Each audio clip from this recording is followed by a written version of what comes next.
Olá, seja muito bem-vindo ao nosso podcast, a Bíblia Comentada. E dessa vez nós temos uma convidada muito especial aqui conosco, a doutora Christy Chadwick.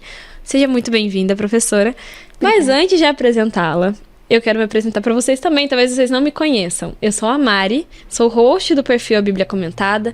E se você é aluno, você já me viu te apresentando a plataforma também. Vamos lá para o assunto que realmente interessa? Hoje nós vamos conversar sobre o tradutor. É um traidor? Professora, mais uma vez, seja muito bem-vinda. Obrigada. E me conta, quem é você? Conta para os nossos alunos também, no que você é formada. Eu tenho a minha formação inicial em História. Sim. Depois eu fiz mestrado e doutorado em Arqueologia Bíblica e também Línguas Bíblicas. A professora, ela é também funcionária do MAB, não é, professora? Sim. Nosso Museu de Arqueologia Sou Bíblica. pesquisadora lá no MAB. Muito bom. A professora Christy, ela também é professora dentro da plataforma Bíblia Comentada das aulas de hebraico. Isso tem muito a ver com o que a gente vai conversar hoje, tá bom? E a primeira coisa que a gente vai entender, o tema em si. O tradutor é um traidor, professora? O que você pensa?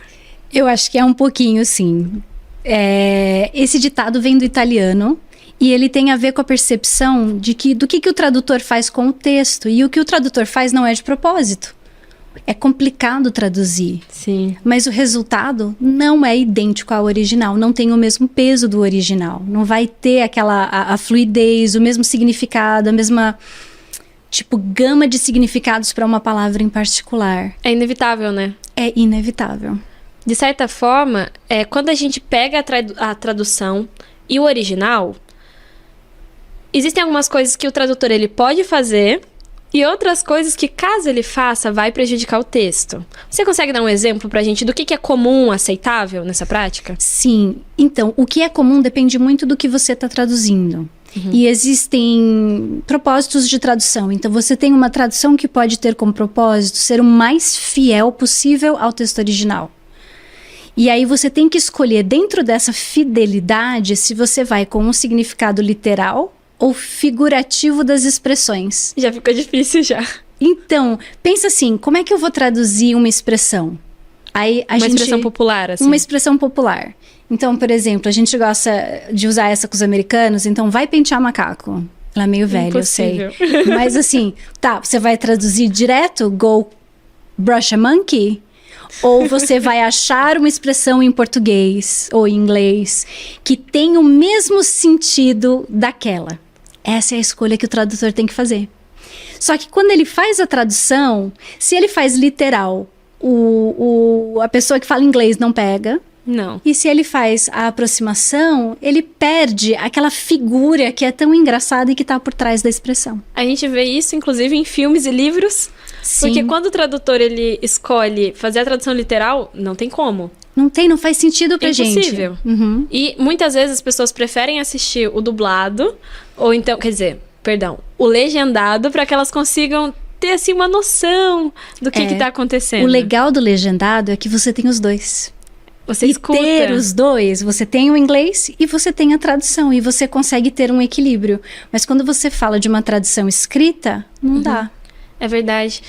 Mas existe algo nessas concessões que são feitas que é prejudicial, que atrapalha de fato? A gente estava conversando nos bastidores, isso vocês não sabem, mas muito da tradução, ela pode sim ser influenciada pela cosmovisão do tradutor, não é? Sim, porque quando ele vai escolher o significado de uma palavra, ou ele vai escolher a palavra ideal para aquela tradução, ele vai escolher uma palavra da língua dele que faz sentido dentro da cosmovisão dele.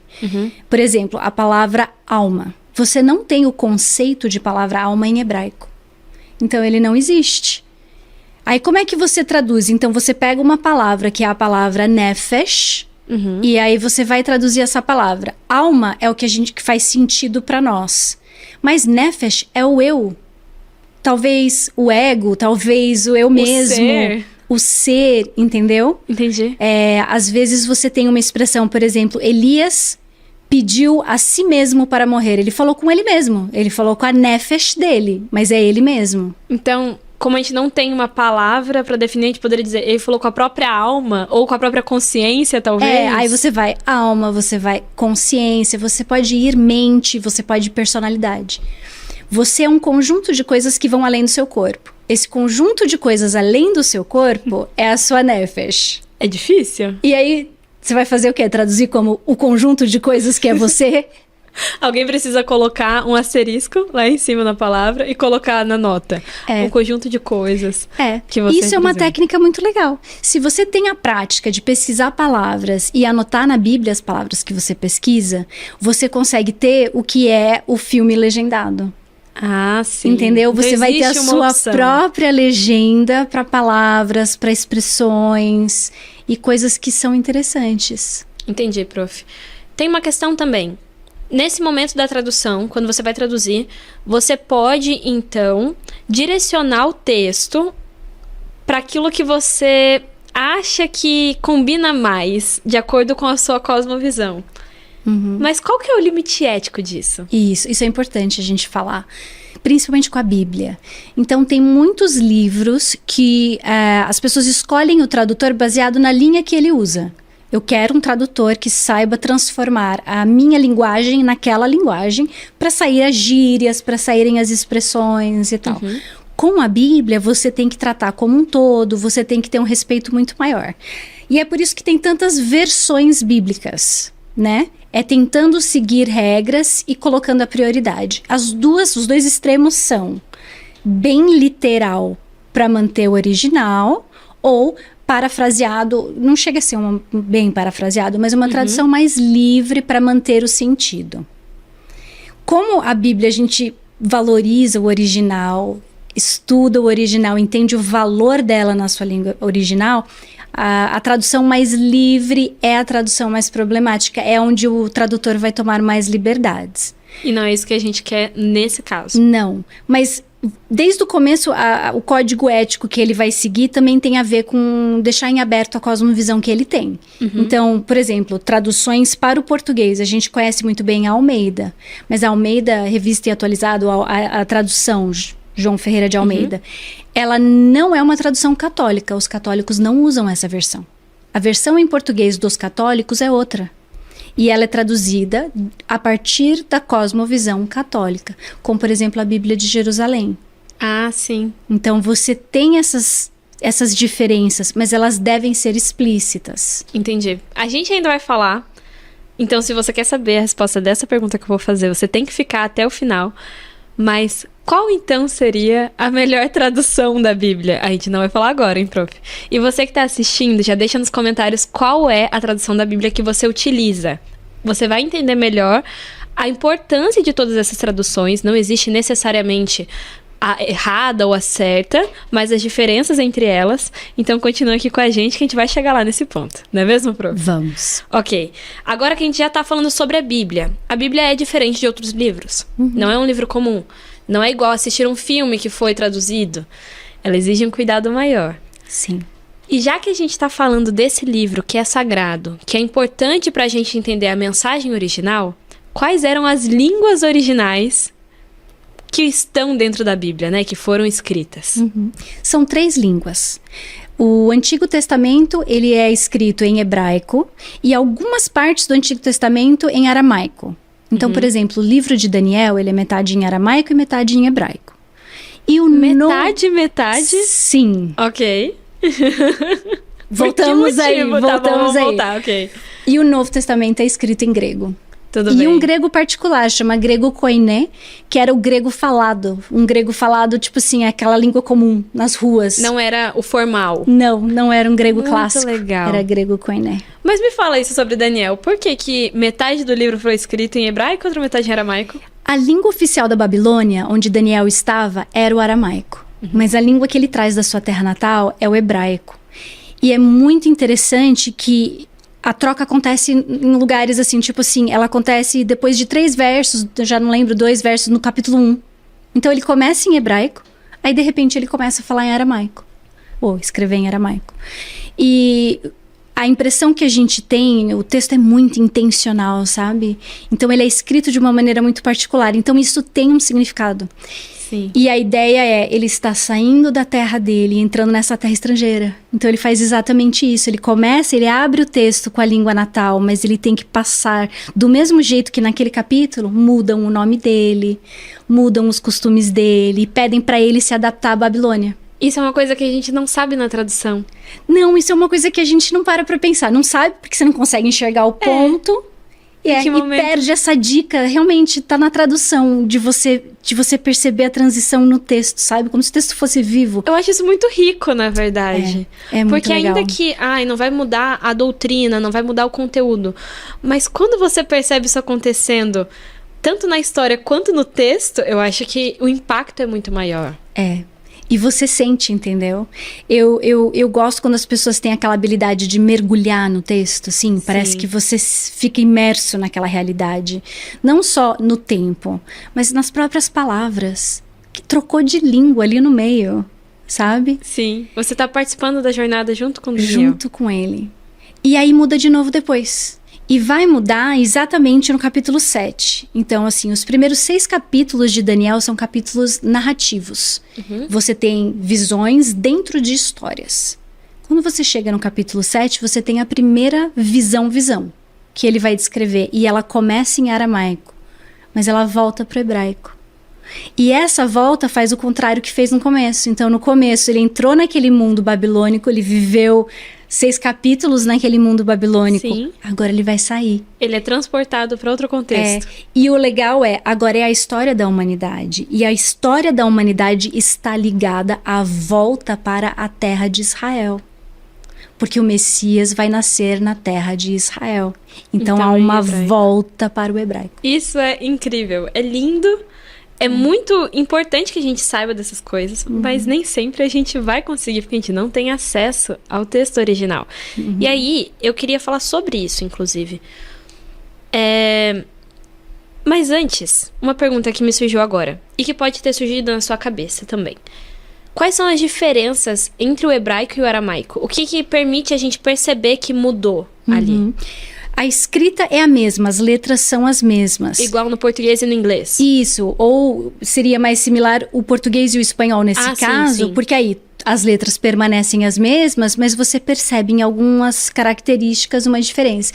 Então, um tio em cima do N, talvez. Ou eu gosto muito do artigo definido, porque é um exemplo bom. O artigo definido mudou para o espanhol, vai ser lá, em vez de olás, né, los, em vez de os, as. E em hebraico, o artigo definido vem no começo da palavra, e em aramaico ele vem no final da palavra.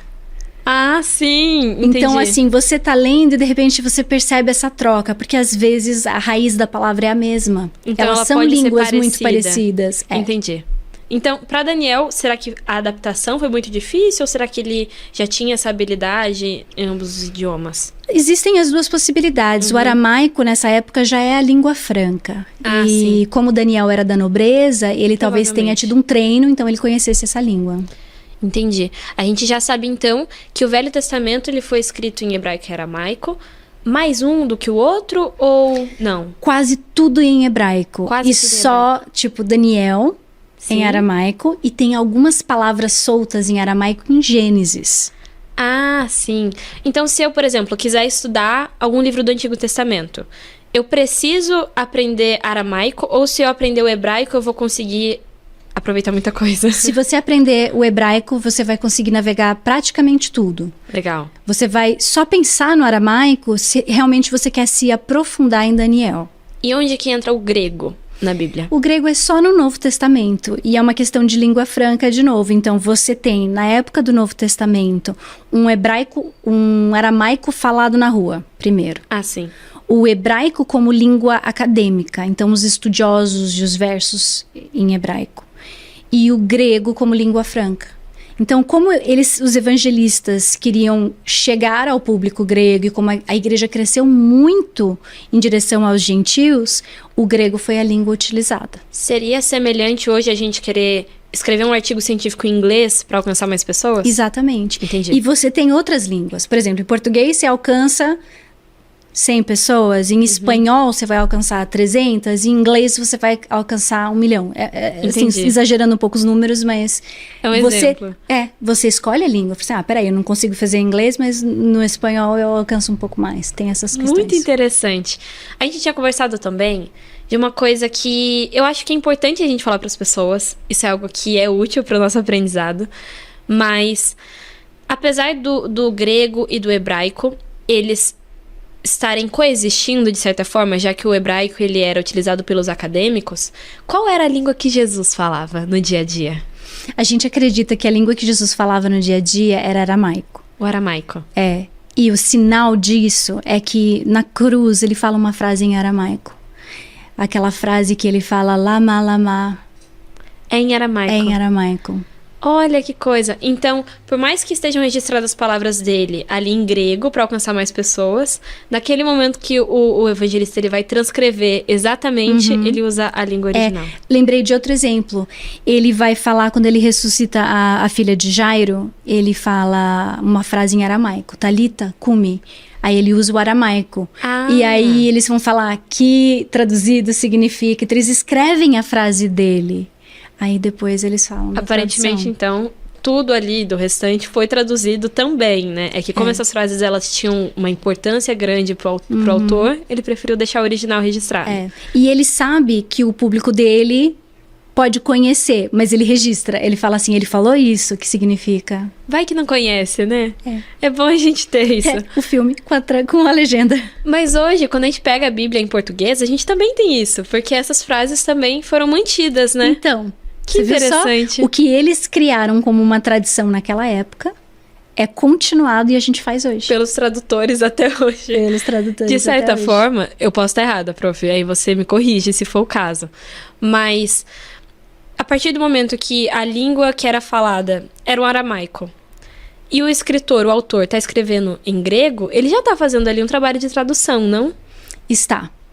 Mas a gente não tem certeza, e tem muito debate com relação ao Novo Testamento, se ele foi escrito em hebraico e traduzido, ou se ele já foi escrito em grego.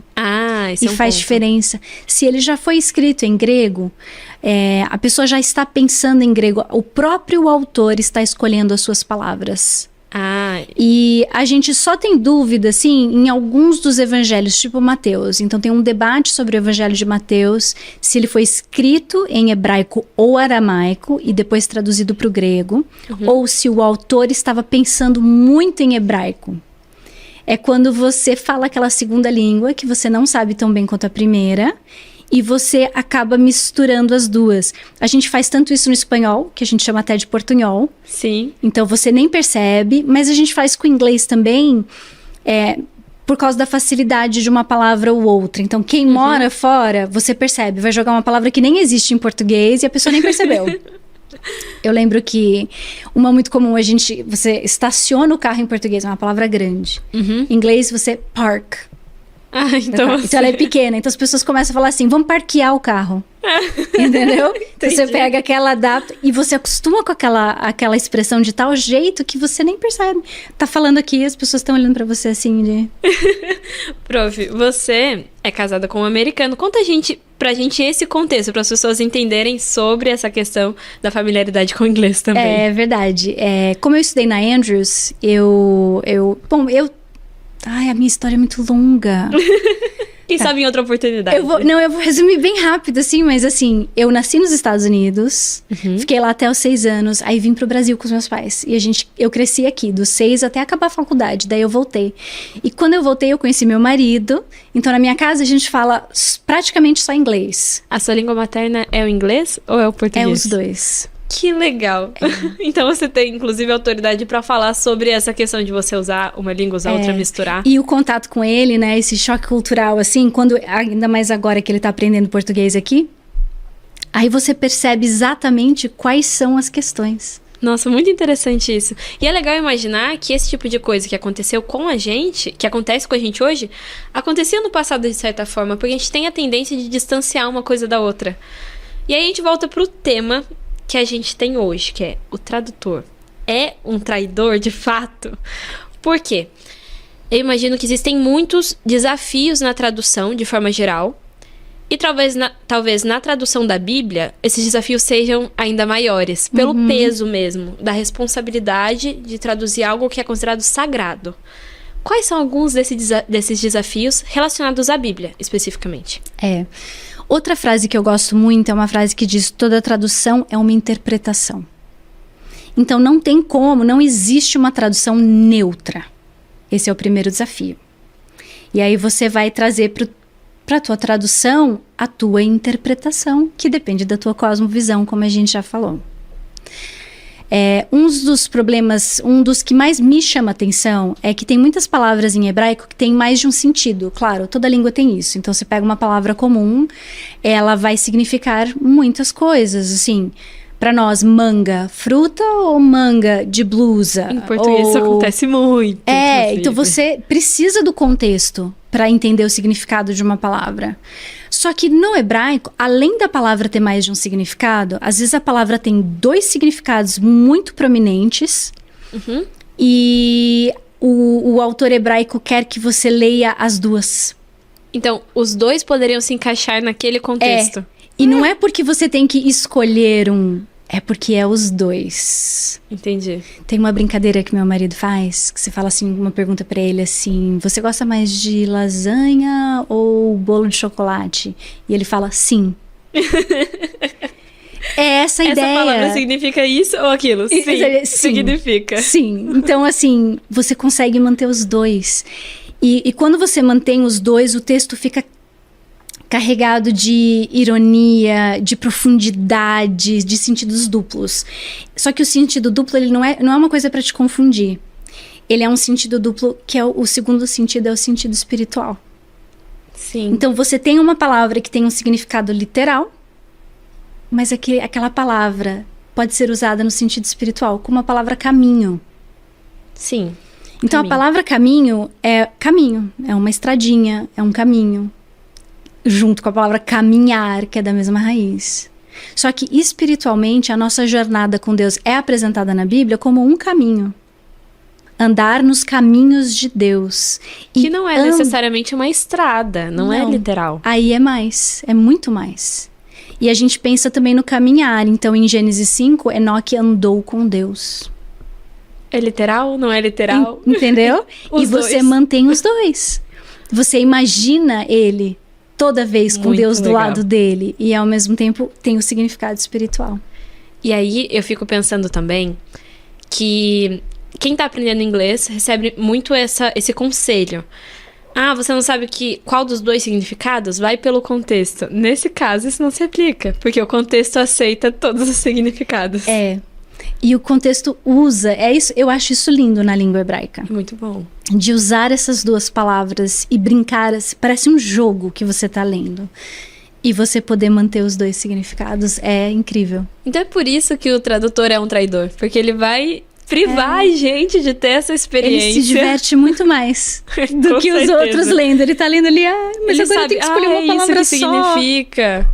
Nossa, eu fico imaginando como deve ser bom a pessoa que ela é fluente. Porque mesmo a pessoa que não é fluente, ela consegue estudar. Então, a gente, meros mortais, a gente consegue assistir uma aula dentro da plataforma, aprender a palavra X ou Y, e quando ela aparece, a gente sabe o que fazer. A gente consegue fazer uma anotação, a gente consegue assistir uma aula e anotar na nossa Bíblia, nosso caderno, enfim. Mas a pessoa que sabia aquilo, eu imagino, que já que a gente tá falando de uma língua tão antiga, teria que ser daquela época, ela lendo a Bíblia de uma forma completa, que a gente não consegue nem imaginar. Ai, deve ser a coisa mais linda. Eu me divirto lendo a Bíblia. Eu gosto muito. Você é fluente, professora, em hebraico? Tem um limite, né? Com certeza. Mas eu consigo ler o texto em hebraico. Nossa, que maravilhoso. Deve ser uma experiência única. Tem uma coisa que a gente conversou antes, que algumas pessoas podem ter alguma confusão ou até alguma curiosidade nesse sentido, que é a transliteração. O que é, para começo de história, a transliteração, professora? Então, além da tradução, tem a transliteração. A transliteração é necessária porque o alfabeto hebraico é diferente do nosso. Sim. E nós não temos necessariamente todas as letras correspondentes. E nós temos mais letras. E ela surgiu em outro diferentes, contexto, né? Então, você tem, assim, uma pequena diferença que precisa ser compensada. A transliteração surgiu na época da máquina de escrever, de datilografar, ali, manual. Esses dias. Esses dias eu já existia quando isso acontecia. Mas as pessoas tinham que escrever os artigos em hebraico, mas não tinham a máquina, então você tinha que transliterar, ou seja, usar as letras do nosso alfabeto para representar os caracteres hebraicos. Então, ao fazer isso, eles criaram um sistema oficial de transliteração para que as letras tivessem os valores corretos. E aí você tem letras com símbolos em cima ou embaixo. Então, por exemplo, a letra hebraica bet. Isso. Bet. Bet, já dá para ver pro som, ela tem a representação do B. Só que em hebraico, ela pode significar V ou B. Em hebraico tem uma marcação que é uma bolinha. Se ela tem a bolinha ali, o pontinho, né, um ponto, ela é o B. Se ela não tem, aí ela é o V. Aí você tem essa transliteração. A mesma letra com uma pontuação. Na transliteração, então, você vai usar a nossa letra, o B. Só que aí precisa colocar embaixo um símbolo para indicar se ela é o bet ou o V. Eu não tô lembrando nesse momento o símbolo. Eu acho que é uma bolinha embaixo quando é o V. Ou é uma bolinha ou é uma linha. Mas é embaixo, sim. Então você tem essas marcações. Tem vários sons de H em hebraico, sabe? Então... Vários sons de tem, H. Me parece primeiro, pouco complexo. Primeiro, o H nem tem som em português. Aí agora eu tô falando que ele tem vários sons em hebraico. É isso que eu pensei, exatamente. Você tem o Re, que é o H suave. Você tem o Het. Que ele tem, parece que arranha a garganta. Isso. E aí, na verdade, são esses dois. Só que aí você tem uma outra letra, que é o Kaf. Que pode ser K, se ele tem a bolinha. E sem a bolinha, ele é Ra. Eu chamo esse som de H, mas se fosse aqui, meus alunos brasileiros chamam de som de R. Pra mim é R também. Só que tem uma letra só pro R, então você não pode pôr o R aqui, é outra letra. Transliteração é um negócio complicado. E ela também tem essa utilidade, então, de mostrar pra uma pessoa que não conhece o hebraico qual é o som, certo? Porque se ela vai ler... Aí você tem a função da transliteração pro leitor de hoje, que não é tão complexa, não precisa ser a transliteração oficial, mas ela vai representar o som da palavra. Então você escreve uma palavra em hebraico, por exemplo, a palavra davar, que eu escreveria assim em hebraico. Aí eu vou transliterar. A transliteração oficial teria até vogais diferentes, mas a transliteração simples é só davar. Por quê? Porque é assim que se fala. Entendi. A pessoa que lê davar, ela não precisa se preocupar se é com bet ou se tem um V em hebraico, que na verdade não tem, é a mesma letra.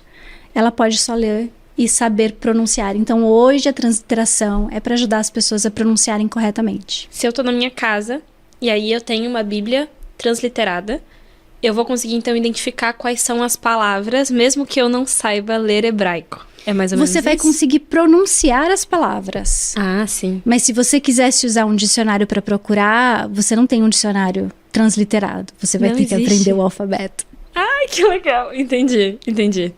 Nossa, que interessante isso. Então a gente já sabe o que é transliteração, a gente já sabe como que ela pode ser útil. E em algum momento isso acontece dentro da Bíblia, por exemplo, não sei mesmo, que alguém tenta, o escritor tenta transliterar alguma palavra em outro idioma para as pessoas entenderem? Com nomes. Ah, os nomes, eles podem ser transliterados. Sim. Então você pega, principalmente os nomes persas, eles eram bem diferentes, eles não são da mesma raiz, né? E até escritas diferentes, o nome de Nabucodonosor também. Ah, então essa já é uma adaptação que eles fizeram para pronúncia. Então eles fazem. Eu gosto de Assuero, vou usar como exemplo o de Assuero, que em hebraico é Ahashverosh. É enorme e fica assim uma palavra claramente não hebraica. Você entendi. percebe que aquela palavra não é hebraica. Que eles estão pegando e transliterando, usando as letras. Os gregos, eles escreviam história e davam um nome. Então, eles deram um nome para Assuero de Xerxes. Então, você compara Xerxes com o hebraico. Ahasverosh era tipo Não faz assim, nenhum como? sentido. E o pessoal descontava um pouco o hebraico, sabe? Aí descobriram na língua persa, que também usou caracteres aramaicos, que era muito mais parecido. Então, o nome dele realmente está muito mais próximo de Ahasverosh do que de Xerxes. Olha que coisa. Muito interessante saber disso, porque eles precisaram em algum momento fazer aquilo que a gente tá fazendo agora. Então, por mais que a gente esteja aí a uma distância gigantesca, temporal, a gente percebe que a tradução, ela é sim muito importante, independente do contexto. E aí, depois da gente já ter tido essa mini aula de hebraico, eu queria saber se é muito difícil aprender hebraico. Não, é uma das línguas mais fáceis. Ninguém acredita em mim, mas é verdade. Eu tenho uma dificuldade em entender que é fácil, tá? Porque eu já assisti algumas aulas dentro da plataforma. Eu realmente achei que algumas coisas são muito intuitivas, mas ainda muito distante do português. Sim, tem o desafio de ser tão completamente diferente, mas tem uma gramática muito mais simples. Entendi. O hebraico tem frases curtas e de impacto. Então, quando você compreende, você traduz de uma maneira muito intuitiva. Mas você tem os desafios de aprender um novo alfabeto, aprender depois as novas palavras e a construção de palavras. No hebraico, você usa uma técnica de acumulação de partículas. Então, a gente separa, né? O carro meu, ou o meu carro. O hebraico vai colocar tudo isso numa palavra só. Então, vai ter uma palavra que você vai traduzir com 3 separadas. E ela vai Aí ser isso confunde flexionada pouco. de algum jeito pra mostrar que é meu, alguma coisa assim? Sim, aí vai Entendi. ter o que a gente chama de sufixo pronomial no final, que é o meu. Entendi. Na mesma palavra. Eu falei de primeira em hebraico, o carro meu. Eu vi. Eu falei, aí depois em português. Eu acho que não é assim que a gente fala Acho que eu aqui. pensei em hebraico. E aí eu fico pensando, será então qualquer pessoa conseguiria aprender? Ou só uma pessoa que tem facilidade? Porque eu sou uma pessoa que tem dificuldade com idiomas. Tô estudando inglês, mas ainda assim eu tenho uma certa dificuldade para aprender. A pessoa que ela tem essa dificuldade, ela conseguiria estudar hebraico também? É difícil dizer. Eu sou tão apaixonada pela língua que eu acho que todo mundo consegue aprender hebraico. É um e que pouco todo mundo parcial. vai se divertir aprendendo igual eu. Entendi. Mas essa parcialidade faz parte do professor. Faz. De quem ensina, não e tem a que gente fazer. acha que, imagina, mas é a mais legal. Mas eu acredito nisso, porque mesmo que eu não tenha me aprofundado para aprender o alfabeto, essa conversa para mim tá sendo muito interessante. Então, eu acho que ainda que as pessoas que estão assistindo, os nossos alunos, eles não saibam sobre tudo, ou se tornem fluentes, ou professores de hebraico como você, eles ainda têm muito a ganhar estudando sobre. Sim, Mesmo que seja de forma mais superficial, é claro. com certeza. E tem outra coisa. O quanto que eu preciso saber de hebraico para que eu consiga aplicar isso no meu estudo diário da Bíblia? Eu preciso, de fato, decorar o alfabeto, entender a gramática? Ou se eu tiver algumas frases e palavras em mente, isso já vai ser útil de alguma forma? É um pouco útil, mas não é muito eficiente, infelizmente. Porque existe a complexidade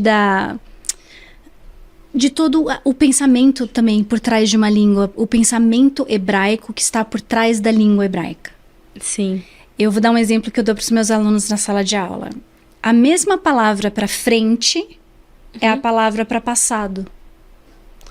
Por quê? Frente, Por passado. que o passado está na frente? Não era para estar para Atrás, trás? Não é engraçado usar pra a mim. mesma pessoa?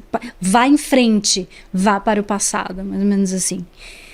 Aí você entra no pensamento hebraico. No pensamento hebraico, o passado está na sua frente, está diante dos teus olhos, você está já viu. vendo. O futuro não.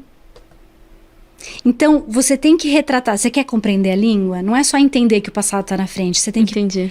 E eu sou bem de retrato, assim, de imaginar. imagens. É. Então, assim, você está andando de costas. Por isso que o passado está na sua frente. Isso pra mim é surreal. Eu achei isso incrível. E entender... Nossa, todas as vezes que eu escuto algum professor, ou até mesmo na igreja, algum pregador, falando sobre a cosmovisão hebraica, parece que algumas passagens elas adquirem um novo significado na minha cabeça.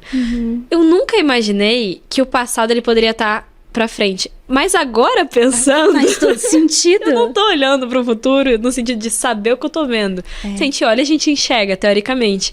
Então, a gente tá olhando pro passado. Nossa! E aí, eu penso que quando a gente tem um professor que nos ensina sobre isso, a gente vai ter um proveito muito maior do que decorar palavras e tentar fazer isso por conta própria. Mesmo quando... eu lembro até daquela passagem que o Eunuco, ele tava estudando sozinho e ele pergunta, como eu vou entender se ninguém me ensina? E isso pra mim faz muito sentido. Dentro da Bíblia Comentada eu já aprendi muitas coisas, eu já trabalho aqui há mais de 2 anos, e eu tive o privilégio de assistir às aulas sendo gravadas, de vários professores, inclusive as suas aulas de hebraico, que eu gosto muito. Obrigada. E eu penso que muitas vezes a gente passa muito tempo tentando aprender sozinho, uma coisa que a gente administraria muito mais facilmente se tivesse alguém para nos ajudar. E agora, a gente volta para a origem dessa conversa, que é o tradutor. Porque ainda que ele seja um traidor, teoricamente, dentro desse provérbio que a gente trouxe aqui, ele vai ser essa pessoa que vai intermediar o conhecimento para a pessoa que está estudando no final das contas. E qual que é a importância hoje pra gente? No Brasil aqui, ou então na Angola, nós temos alunos que falam português em outros países, países africanos, pessoas falam português que não estão no Brasil e nem em países africanos, são mais de 170 países. E qual que é a importância da tradução pra gente nesse contexto? Então, sem a tradução você não alcança a Bíblia, então você tem assim, você tem o tradutor é um traidor. E ao mesmo tempo, você tem, sem o tradutor, você não tem a Bíblia. Você não tem nada. E assim, as primeiras Bíblias sendo traduzidas significava que todo mundo tinha acesso ao que estava lá. E assim, faz diferença você conhecer as palavras? Faz. Mas não no sentido de mudar toda a sua compreensão bíblica. Ela faz no sentido de aprofundar o seu conhecimento bíblico.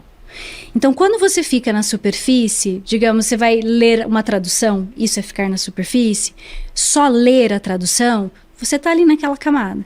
Se você aprender a ler essa tradução de maneira profunda e detalhada, crítica, ou seja, se você aprende um pouquinho do pensamento hebraico, você consegue ler a tradução com mais informação. Só a cosmovisão do povo daquela época já dá bastante informação pra gente, mesmo que a gente só tenha a tradução na mão. Exatamente. Entendi. E aí o terceiro passo, saber a língua. Então, assim, não é dizer que saber a língua original, você vai corrigir traduções erradas. Entendi. Você pode melhorar traduções e você pode aprofundar o conhecimento, dando até aquele sentido duplo. Entendeu? A palavra tem um significado só.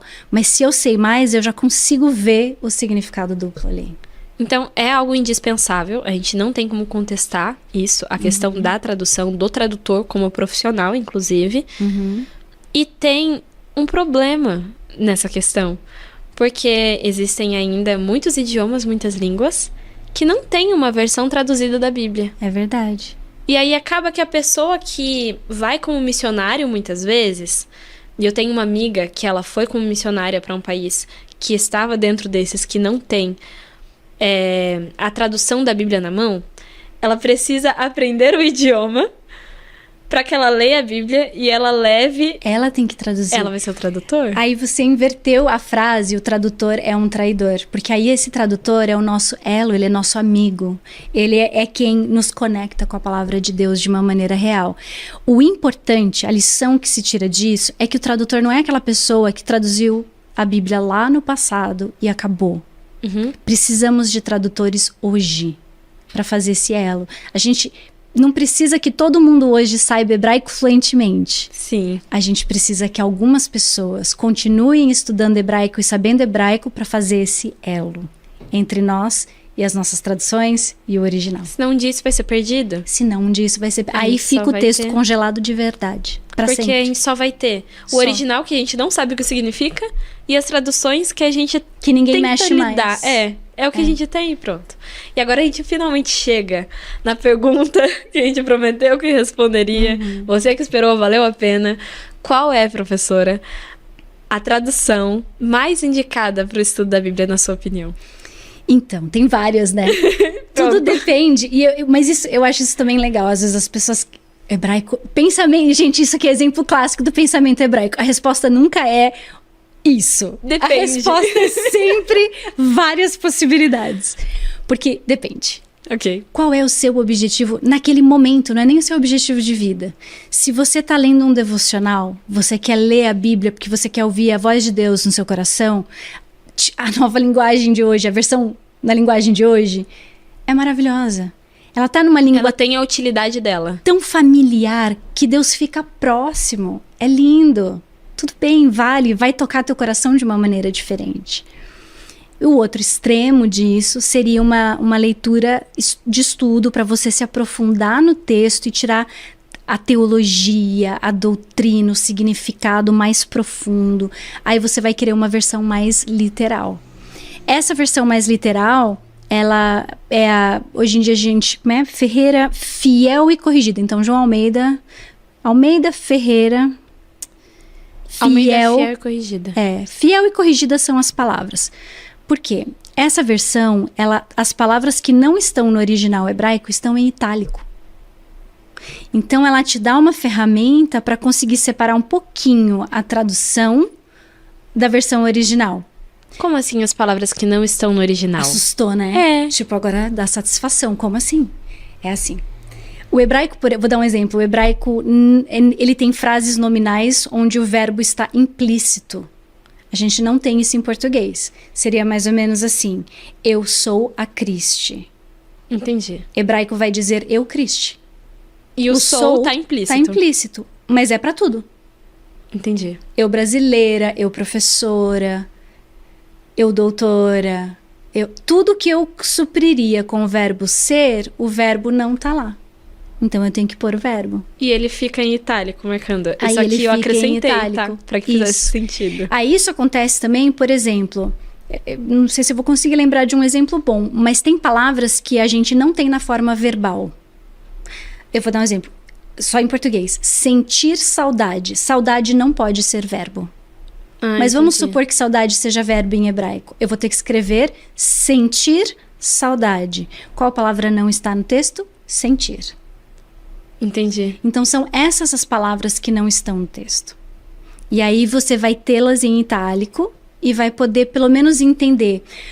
Isso é importante porque num estudo aprofundado é legal você ver as palavras que se repetem. Uhum. Porque o texto usa as palavras que se repetem para dar ênfase. Isso faz parte do pensamento hebraico. Entendeu? Aí você vai contar e você está contando palavra que nem está lá no hebraico. Entendi. O itálico te ajuda com isso. E aí faz então sentido que muitos professores indicam que é você ter várias traduções à sua disposição quando você for estudar a Bíblia. E essa é a dica, é você ter várias, ao compará-las até com outras línguas, inglês, francês, espanhol, italiano, que língua você souber. Você vai conseguir, nas diferenças, descobrir aonde o tradutor está fazendo escolhas. Porque se essa é diferente dessa e dessa na mesma palavra, é aquela palavra que tem significados diferentes. Então, não existe uma versão que é a melhor versão de todas para todos os contextos. Não. Cada contexto vai pedir uma tradução que teve uma intencionalidade no momento que ela foi feita, né? E o leitor tem uma intencionalidade na hora de estudar. Você está estudando para pregar, para escrever um artigo acadêmico, para fazer uma exegese, para tirar uma teologia mais profunda? Ou você está estudando para aquela tradução que eu falei bem coloquial, né? A ideia das palavras de Deus soarem bem familiares. Então, qual versão você prefere? Essa não precisa ser na linguagem de hoje. Na verdade, ela é a tradução preferida das pessoas. As pessoas têm aquela tradução com carinho. É familiar. É familiar. Eu ouço a voz de Deus nestas palavras. Isso eu acho que é o mais importante, porque, de certa forma, a palavra de Deus, ela vai alcançar a pessoa independente da tradução que ela lê. Eu acho que a tradução, ela tá ali para alcançar um objetivo como uma ferramenta, né? Exatamente. E como eu falei, são camadas. Então, é como nadar. Você sabe nadar, bem ou mal. No começo você tá ali no raso, depois você vai um pouquinho mais profundo, e depois você tem com o ir mais profundo. Mas você tá nadando. E o objetivo é nadar. é entrar na palavra. Falando nessa linha de aprofundamento, você teria então, professora, um exemplo de uma passagem que quando a gente decide aprofundar, isso realmente acontece com a gente por conta de conhecer a cosmovisão hebraica e também a língua hebraica? Uhum. Eu tenho assim algumas passagens que eu gosto, que constroem esse exemplo, principalmente de sentido duplo, né? Por exemplo, tem uma passagem em Jonas, no último capítulo, em que ele já saiu de Nínive, já está chateado, e Deus vai mandar a planta crescer, né? Manda uma planta para crescer em cima dele, fazer sombra nele. E ele fica feliz da vida? E ele fica feliz. Então, assim, o texto diz: Deus enviou uma planta para tirar Jonas do seu desconforto. A palavra desconforto é a palavra mal, ruim. Que era a sensação que ele estava tendo. Que era a sensação. Então, ela tem toda a flexibilidade. Tudo que não é legal é ruim. É mais ou menos assim em hebraico. Então, você vai por essa palavra, assim, bem, né? Então, assim, quando você entende que aquela palavra significa literalmente mal, e você lê o resto da história e percebe que a planta foi uma ferramenta na mão de Deus para abrir a mente de Jonas, que estava fechada, esse mal significa muito mais. Mas eu não posso traduzir mal. Não posso escrever que a planta foi dada para tirar Jonas do seu mal. Não faz sentido. Por eu tenho quê? que escolher. E o que você acaba escolhendo é o que faz sentido mais pro contexto. Imediato, exatamente. Mas faz todo sentido que tenha tirado ele do mal dele, porque ele tava numa situação ruim fisicamente, mas a mente dele também tava tudo errado. Ele tava confuso, insatisfeito. Ele está com a mente totalmente distorcida. E aí também tem o jogo. Quando você traduz como mal, você percebe que o jogo de palavra bom e mal. Porque ele fica dizendo: é melhor morrer do que viver. No texto está escrito: é mais bom morrer do que viver. Então, o contraste entre o que é bom e o que é mal.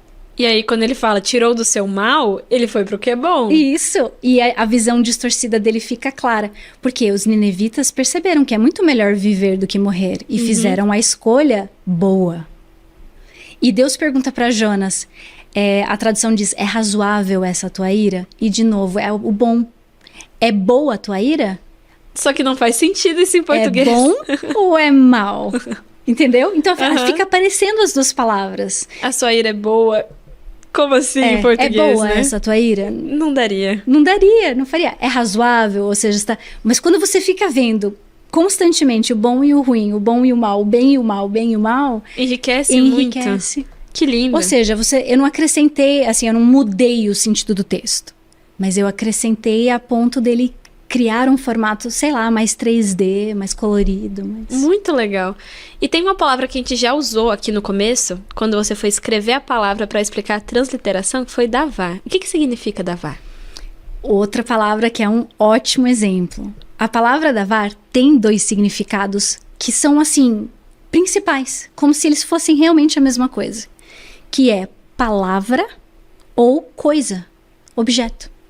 Mas palavra não é palpável. Como pode ser um objeto? Como que uma palavra pode ser um objeto? Pensamento hebraico. Para eles faz sentido. Para eles faz sentido. E isso é uma das grandes diferenças entre o pensamento que eu chamo ocidental, né? O pensamento hoje nosso ocidental, e o pensamento hebraico. Para nós, as palavras são vazias. Entendeu? Então a gente tem tradições do tipo: a gente vai fazer um negócio? Vamos. A gente vai concordar? Vamos. A gente vai tocar as nossas mãos como símbolo de fechamento desse negócio. Fechamos o negócio. Fechamos. A palavra não é suficiente. Entendi. Porque a palavra é só ar. Então, se a gente combinar algo de boca, precisa ter um contrato físico. Exatamente. Entendi. O hebraico, não. E o mesmo princípio que diz que a palavra é solta, é ar, é o princípio que no hebraico simboliza que ela tem um peso muito grande. Que é o quê? Você nunca pode pegar de volta a sua palavra. Entendi. Então isso fica muito mais claro quando você pensa em termos de uma ofensa. Se eu te ofendo, eu te xingo, eu falo uma coisa ruim de você. Por mais que a gente faça as pazes, eu nunca posso remover aquela palavra que eu soltei no ar. É como se ela se tornasse palpável pela consequência, né? Pelo que ela causa. Eu não tenho o poder de trazer ela de volta. Eu não tenho o poder de apagar ela como eu tenho com uma palavra escrita. Isso faz todo Rasgar sentido. um contrato. Isso também me lembra que eu já ouvi em algumas pregações que dentro do pensamento hebraico, até da forma como eles agem, eles costumam... Não sei se seria essa a melhor palavra, mas quase que teatralizar o que eles estão falando, sabe? É como se eles se expressassem muito mais, Isso. unindo a palavra com a ação. A gente chama de atos simbólicos. Então, o ato vem junto com a palavra e tudo aquilo simboliza uma concretização do que está acontecendo. Nesses atos simbólicos, você tem o ato ajudando. Outro exemplo bíblico são as bênçãos e as maldições. Então, na bênção e maldição, você tem uma palavra que você fala, pensa na bênção de Isaac para Jacó. Então, Jacó finge que é Esaú. Isaac o abençoa. Mas depois vem Esaú de verdade. Isaac não pode tomar de volta a bênção. Ela Porque foi a palavra dada, já foi. ela é concreta. Ele não pode dar a mesma bênção. Porque ele deu aquelas palavras para um filho. Ele deu aquelas palavras. Pra gente, dentro da nossa cosmovisão... Você poderia, fala de retiro o que eu novo. disse, vou falar pra outra pessoa. Então, o Isaac, naquele momento, ele faz uma outra bênção com palavras diferentes para Esaú. Muito interessante. E dentro da palavra, usando agora a palavra davar, tem alguma passagem que você consegue ilustrar pra gente esse significado duplo que ela tem? Não sei se duplo, mas o concreto eu tenho. Ah, tá bom. Porque tem uma expressão que é davar Adonai. Então, davar. E Adonai sendo o nome de Deus, que são as 4 letras. Que é Yod, Rei, Vav e Rei. Essa Esse é a palavra o que não nome pode de ser Deus. traduzida? É a palavra que não pode ser pronunciada. Ah, Que eles por não respeito, falavam. não falavam. É por isso que a gente perdeu, então, a pronúncia original? Sim. Muito interessante. Eles pegaram a palavra Adonai, que é Senhor ou meu Senhor, e pegaram as vogais e misturaram. Então a palavra era uma palavra misturada. Davar Adonai é traduzido palavra de Adonai. E ela vem antes ou depois de uma profecia ou oráculo. E quando você colocava isso, você estava dizendo, essa palavra saiu da boca de Deus, essa palavra se tornou concreta, e quem falou é o próprio Deus. Então, você termina a frase com davar Adonai. Tem 2 verbos para falar. Davar pode ser um verbo, mas o verbo mais usado para falar é o amar. Amar. Vaiomer, por exemplo. Então, quando Deus cria as coisas, Ele fala e elas viram coisas, né? Então você tem implícito na criação a palavra davar. Nas profecias você tem essa expressão, davar Adonai, que significa que está dito. Se tornou coisa concreta. Porque davar pode ser palavra e davar, na verdade, ela tem um sentido duplo. Pode ser aquilo se tornou algo concreto. Eu acho incrível a parte da criação, porque quando a gente fala de profecia, é algo que ainda não se concretizou, pelo menos no momento que a profecia foi dada. Mas no momento da criação, é como se a profecia fosse imediata. Deus fala e, de repente, tá ali, sabe? Concreto. Concreto. Isso me faz pensar também, seguindo essa lógica, que assim como a palavra de Deus ela se concretizou naquele momento, a profecia vai se concretizar. É isso mesmo. Muito legal. Eu tô achando o máximo. Eu espero que você que tá assistindo de casa esteja gostando também dessa aula, porque a gente tem uma notícia muito boa pra dar. Uma notícia maravilhosa. Davar é uma palavra muito complexa, você acabou de aprender. E é uma palavra que a gente escolheu para um propósito muito grande, que é representar. Foi o título de uma série de aulas, que agora tá dentro da nossa plataforma. Essa série de aulas, né, professora? Ela traz justamente o que a gente tentou fazer hoje, que é resgatar um pouco do contexto por trás das palavras e trazer para quem não vai ter esse acesso. Eu, por exemplo, sozinha, nunca teria acesso ao que a gente conversou aqui. É importante que exista a pessoa que traduz. E esse é o objetivo da série, não é? Não era isso que tinha em mente? É isso mesmo. É o filme com a legenda. Então, é a conexão entre a palavra escrita e traduzida e o que ela significa a mais, para a gente conseguir ir um pouquinho mais fundo nessa praia. Eu penso assim, que apesar de a gente estar falando de um conteúdo muito técnico, que é hebraico, outra língua, muito difícil, nossa, como a gente costuma pensar, hoje a gente já desmistificou um pouco isso. Esse também é um conteúdo muito reflexivo. Soa quase como um devocional o que a gente fez aqui hoje. Porque por mais que a gente esteja falando da tradução de uma palavra, o significado dele é tão profundo, quando a gente fala da palavra de Deus, que nunca é só texto. É uma nunca riqueza, é só gramática. eu falo, é uma riqueza que não tem fundo, sabe? Não assim, tem. A gente vai tirando dessa água, vai tirando e nunca acaba. Tem cada vez mais informação. Eu achei muito simples o que a gente conversou, mesmo que seja algo complexo, porque eu não tenho familiaridade com hebraico. E eu consegui entender e aprender muita coisa. Uma pessoa que não tem familiaridade com hebraico conseguiria assistir a série, entender Com e certeza. aprender da mesma forma? Vai ser nesse ritmo aqui. Vai ser nesse ritmo. Claro que eu não vou estar na série, gente. Eu não sou professora do Bíblia Comentada. Vou ter que estudar bastante, ter um doutorado. Quem sabe um dia. Mas eu vou estar lá assistindo junto com você. E se você não é nosso aluno, você pode se tornar nosso aluno e ter acesso, porque essa série é exclusiva da plataforma Bíblia Comentada. Somente os nossos alunos têm acesso aos nossos professores. Hoje a gente emprestou um pouquinho a professora Christy para vocês.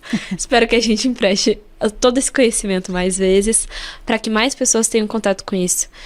Eu sinto que ainda hoje, a igreja, não estou falando de uma denominação específica, mas o corpo de Cristo não tem pessoas suficientes para fazer esse elo. Não é toda a igreja que vai ter alguém que consegue estudar e trazer esse conhecimento de forma aprofundada, professora. Mas a internet, eu sinto que ela ajuda nesse sentido.